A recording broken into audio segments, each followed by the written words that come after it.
বান্দারে তোর দুইটা হাত যখন তুই আসমানের দিকে উঠায় দিয়ে আমি মালিকের কাছে ভিক্ষুকের ন্যায় যখন তুমি হাত বিছায় দিয়ে জীবনের গুনাহগুলি মাফ চাও, আমি আল্লাহ আরশে আজিম থেকে দেখে তোর হাত দুখাতে দেখে আমি আল্লাহর রহমতের কলিজায় ঠান্ডা হয়ে যায়। সেই সময় আরশে আজিম থেকে বান্দা তোর জীবনের গুনাহ মাফের ফয়সালা আমি আল্লাহ দিয়ে দিই। বুঝো নাই তুমি? হ্যাঁ, তুমি বুঝো নাই ও বান্দা, তুমি আমার রহমতের জিনিস যে দিছি তুমি বুঝো নাই। কেতাব প্রমাণ করেছে আল্লাহর বান্দা চোখের পানি ছেড়ে দিলেন, আল্লাহকে বললেন, আল্লাহ তুমি আর আমি আমার জীবনের গুনার খবর জানি, এই মজমার কোনো মানুষ জানে না। তোমার প্রিয় পয়গম্বর মুসা পর্যন্ত আমার গুনার খবর জানেন না। ও আল্লাহ, তুমি গোপনে কি আমার গুনাহগুলি মাফ করে দিতে পারো না? আমি ভুল করেছি, অপরাধ করেছি, আল্লাহ মাফ করে দাও, আমি জীবনে আর কোনো গুনাহ করব না। কেতাব প্রমাণ করেছে লোকটা যখন চোখের পানি ছেড়ে দিয়েছে আমার আরশে আজিমের মালিক খুশি হইয়া ওই বান্দার জীবনের গুনাহ আল্লাহ মাফ করে দিয়েছে। ফাজা জিবরিল আলাইহিস সালাতু ওয়াস সালাম, মুসা আলাইহিস সালাম তো রাগে খালি খুঁজতেছে, জিজ্ঞাসা করেছে তোমাদের মধ্যে কে আছে এরকম গুনাহগার যার জন্য আমার দোয়া কবুল হলো না? বার করো। খোঁজাখুঁজি শুরু করে দিয়েছে। এদিকে আরশে আজিমের মালিক ওর দোয়া আল্লাহ কবুল করে নিয়েছে, মাফ করে দিয়েছে। জিবরিল আলাইহিস সালাতু ওয়াস সালাম আবার সাইয়েদনা মুসা আলাইহিস সালামের কাছে আসলেন। ফাসাল্লাম আলান নবী, আল্লাহর পয়গম্বরকে সালাম দিয়ে বলতেছেন, ও আল্লাহর পয়গম্বর মুসা, শুনে রাখো এবার তুমি হাত উঠায় দোয়া করো, যেই কারণে আল্লাহ দোয়া কবুল করেন নাই ওটার মীমাংসা ওই বান্দা আল্লাহর সঙ্গে করে নিয়েছি। মীমাংসা হয়ে গেছে, আর বাজাবাজি নাই। সাইয়েদানা মুসার কাছে বললে এবার হাত উঠান, দোয়া করেন, আল্লাহ কবুল করবে। সাইয়েদানা মুসা বলতেছে না, অত সোজা না, আমার দোয়া বন্ধ করে দিয়েছে আল্লাহর নির্দেশে তুমি বন্ধ করেছো, ওই আল্লাহই তো তোমাকে খবর দিয়ে পাঠিয়ে দিয়েছে দোয়া না করার জন্য। আবার আমি খোঁজাখুঁজি শুরু করে দিয়েছি, আল্লাহ তাকে মাফ করে দিয়েছে। এত সহজ কথা না। কেনই বা আল্লাহ আমার দোয়া বন্ধ করলো আর কেনই বা আল্লাহ মাফ করে দিল, এর জবাব না নেওয়া পর্যন্ত আমি মুসা ছাড়ব না। মুসা ছিল রাগী নবী, জেদি নবী, আল্লাহ মাফি করে দিবি তো আগে দিবার পারত, তো আমাকে আবার দোয়া বন্ধ করে দিয়া এখন আমি খোঁজাখুঁজি করেছি, ধরবো আমি, মারবো তাক, আর তার মধ্যে ফুস করে মাফ হয়ে গেল, এটা এই মাপ আমি মানি না, মাপ আমি মানি না। আল্লাহর কাছে আমি জিজ্ঞাসা করব, এর উত্তর না দেওয়া পর্যন্ত আমি আর দোয়া করব না। বাঘ ধরছে হযরতে মুসা, বাঘ বুঝেন তো, তেরা হোসেন।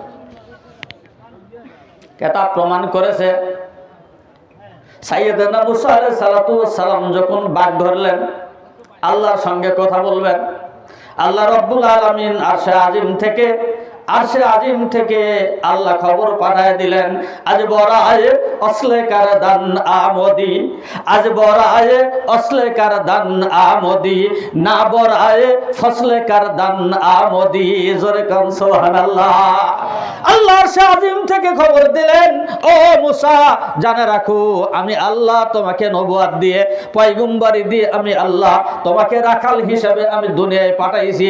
আমার পথ ভোলা বান্দাগুলা যার সঙ্গে আমি আল্লাহর সম্পর্ক নাই, আমার যে বান্দাগুলা আমার এতগুলি নিয়ামতের কথা ভুলে যে আমি আল্লাহকে ভুলে আছে, ওই পথ ভোলা, ওই রাস্তা ভোলা, আল্লাহ ভোলা মানুষগুলাকে আমি মহান আল্লাহর সঙ্গে সম্পর্ক জোড়ানোর জন্য তোমাকে দুনিয়ায় পাঠাইছি। আমার থেকে আমার একটা বান্দা সরে যাক, আমার রহমত থেকে বের হয়ে যাক, এই জন্য আমি আল্লাহ মুসা তোমাকে নবী হিসাবে পাঠাই নাই। আল্লাহর কত দয়া, জোরে করেন আলহামদুলিল্লাহ, আলহামদুলিল্লাহ। আল্লাহর কত দয়া। আল্লাহ বলতেছেন মুসা আমার বান্দা সরে যাক, সেজন্য আমি পাঠাই নাই, আমার বান্দা যেন আমার রহমতের ছায়ার নিচে আসে, এই জন্য তোমাকে নবুয়ত দিয়ে আমি পাঠাইছি। মুসা আলাইহিস সালামকে আল্লাহ আসমানি খবর জানায় দিলেন। ও আমার দোস্তরা, কথাটা এই জন্য আমি বলতেছিলাম, ওই মৎখর যুবক যখন বুড়ি মাকে বলতেছে, মা আমি আমার দিলে দিলে নিয়াত করেছে আমি আর জীবনে মদ খাবো না, আমার মদ খাওয়ার টাকা দিয়ে আমি কোরআনের খেদমত করব। বৃদ্ধ মহিলাকে বলে, মা প্রতিদিন প্রতি রাত্রিতে তোমার এই ছোট ইতিম বাচ্চার জন্য কতটুক তেলের প্রয়োজন হয়, কয় টাকা লাগে? বৃদ্ধ মহিলা বলতেছে, বাবা এক রাত্রিতে পড়তে তো আর খুব একটা তেল লাগে না, অল্প টাকার তেল লাগে, অল্প টাকার মোমবাতি কেনা লাগে, সামান্য কিছু টাকা হলে হবে।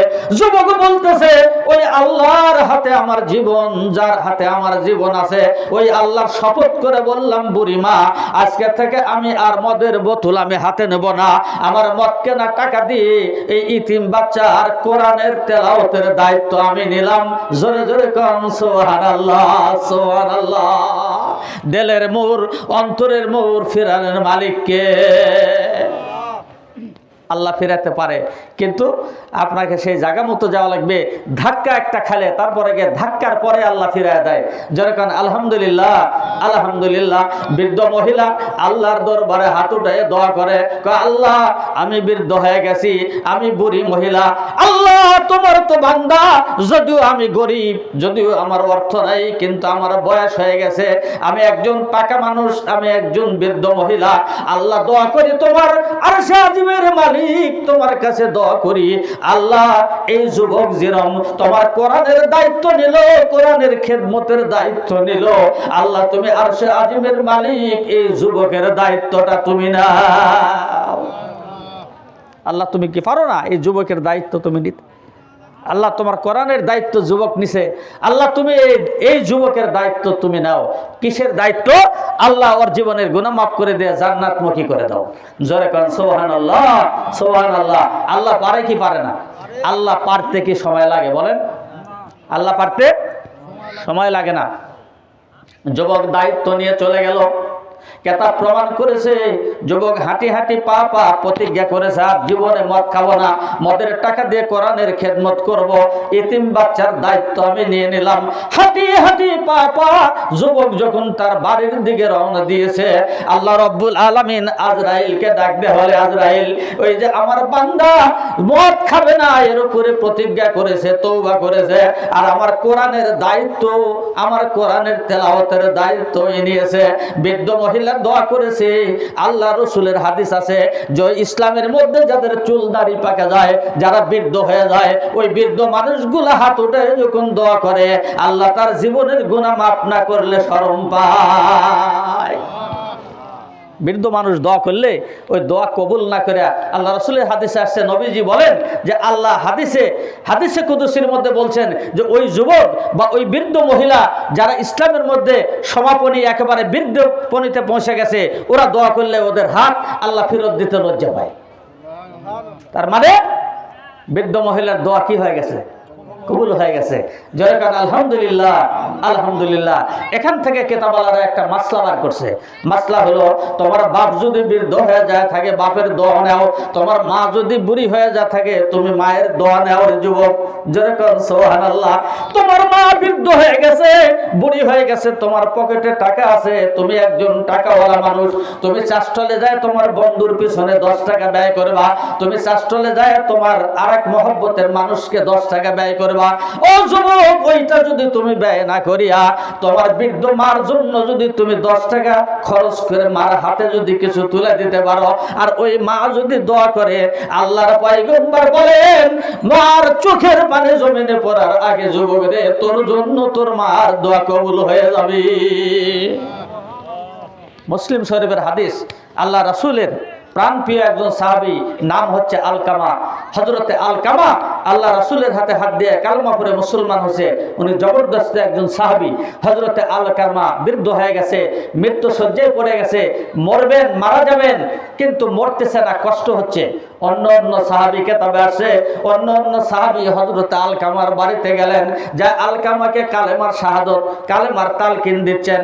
সূরা ইয়াসিন তেলাওয়াত করে করে আলকামাকে শোনানো হচ্ছে, কালেমার তালকিন তার কানের মধ্যে শোনানো হচ্ছে, কিন্তু আলকামা মরে না। জয় কোন সুবহানাল্লাহ।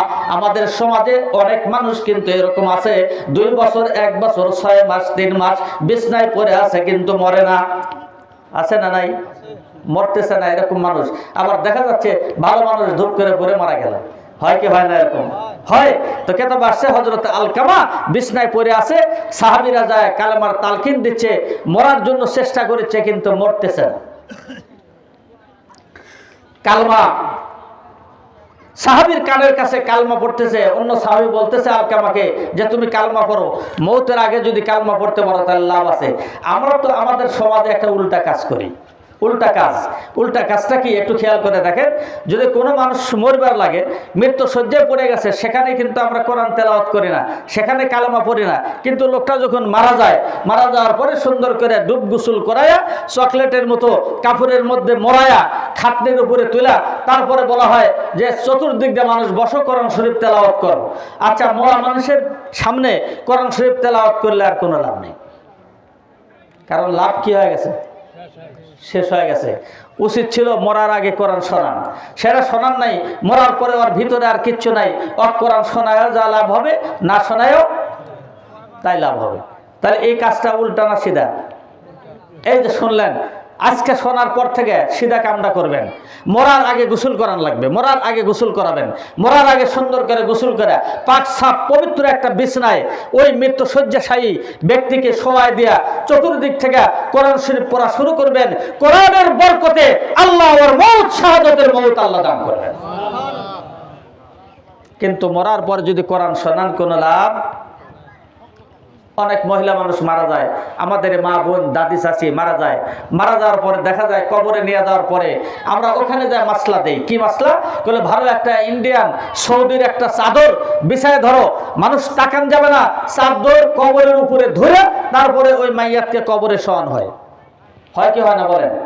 অথচ মরার 1 ঘন্টা আগে ওই মানুষের বাড়ি বাড়ি বেড়াচ্ছে আর টোল গাছে। আছে কি নাই সমাজে এরকম মহিলা নেই? হ্যাঁ, সবার সাথে দেখা সাক্ষাৎ করলো, সবার সাথে বেড়ালো, ঘুরলো। মারা যাওয়ার পরে, মারা যাওয়ার আগে সে পর্দা করলো না, আর মারা যাওয়ার পরে আপনি চাদর টাঙ্গায় দিয়ে কবরে দাফন করাচ্ছেন। লাভ নাই, কোনো লাভ নেই। লাভ নাই। লাভ কোন সময়? মরার আগে যদি ঘুমটা টানা একটু চেহারা খানের পর্দা করা দুনিয়ার থেকে যদি বিদায় নিয়ে থাকে, ওই পর্দার দাম বেশি। সুবহানাল্লাহ, সুবহানাল্লাহ। লাভ আছে না নাই? লাভ আছে না নাই বলেন? লাভ আছে।